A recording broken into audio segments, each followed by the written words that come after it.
Selamat pagi, saudara-saudara. Sebelum kita berdoa, kita awali dengan sedikit merenungkan firman Tuhan. Ada hal yang sangat pribadi yang akan saya akan eh, bincangkan di sini ya. Mari kita simak firman Tuhan. Semua pasti tahu arti haus.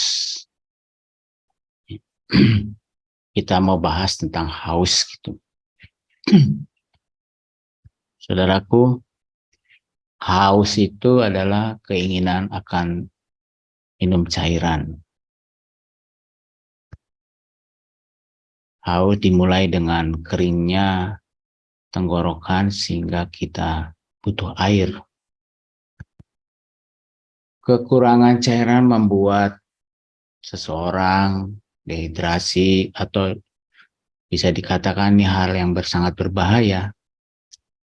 Pada waktu kemarin, beberapa waktu yang lalu, saya naik sepeda ke Kudus, pulang pergi sejauh 130 km. Saya hanya meminum sedikit air, saya pikir biasa saja. Padahal saya belum pernah berpengalaman hal ini, ada hal yang saya kurang. Saya hanya minum sedikit dan saya lihat kencing saya berwarna agak coklat. Dan katanya itu saya kurang air. Dan ini sangat berbahaya. Bila orang itu sadar bahwa ia haus, maka ia akan cari air. Pada waktu saya merasa melihat kencing saya kurang bagus, maka saya banyak minum air. Karena ini sangat berbahaya, tidak boleh saya lakukan biasa-biasa, tetapi menjadi big attention, menjadi sesuatu yang harus saya simak begitu rupa.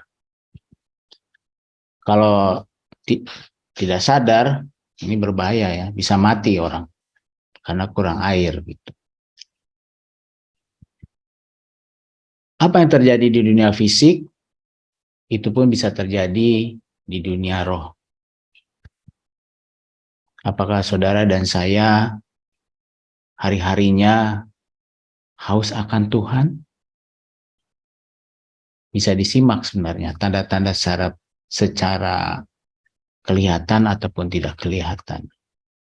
Kalau kita haus akan Tuhan.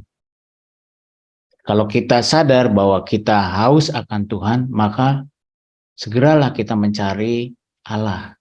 Jangan berlambat-lambat, karena berbahaya sekali.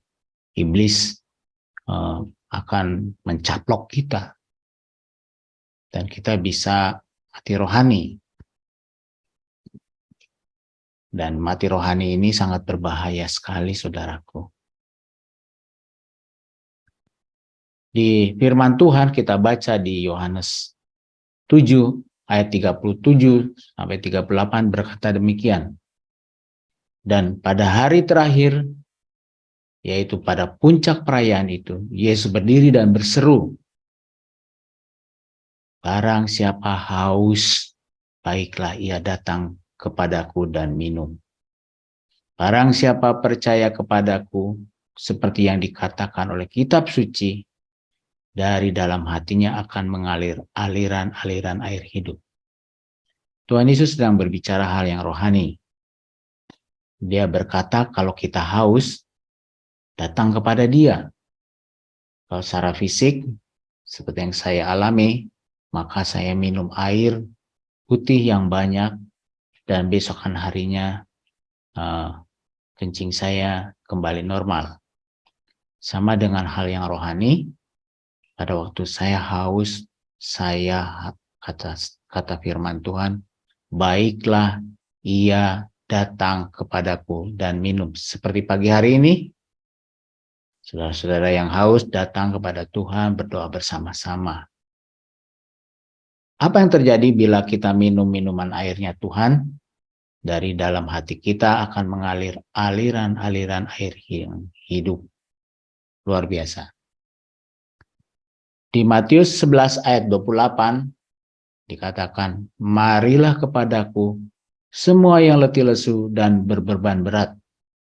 Aku akan memberi kelegaan kepadamu. Jadi Tuhan Yesus memberikan satu solusi dalam hidup ini Kalau kita merasa haus, datang kepadanya. Pada waktu kita letih, lesu, bermasalah, dengan banyak hal membuat kita nggak bergairah, datanglah kepada Tuhan Yesus. Karena Tuhan Yesus akan memberi kelegaan kepadamu. Semua orang, terutama pekerja Tuhan, dia tahu sekali ayat ini. Cuman menjalankannya kadangkala lupa, bukan lupa, sengaja lupa barangkali, tidak datang kepada Tuhan Yesus. Jadi saudara, bila kita sadar kita letih, lesu, dan tidak bersemangat di dalam Tuhan, bila kita sadar bahwa kita berbeban berat karena tekanan-tekanan hidup, mari kita datang kepada Yesus. Siapkan diri kita dengan sungguh-sungguh, datang, kata firman Tuhan, duduk di kaki Yesus seperti Maria. Maka Yesus akan memberi kelegaan kepada kita semua. Mari kita berdoa.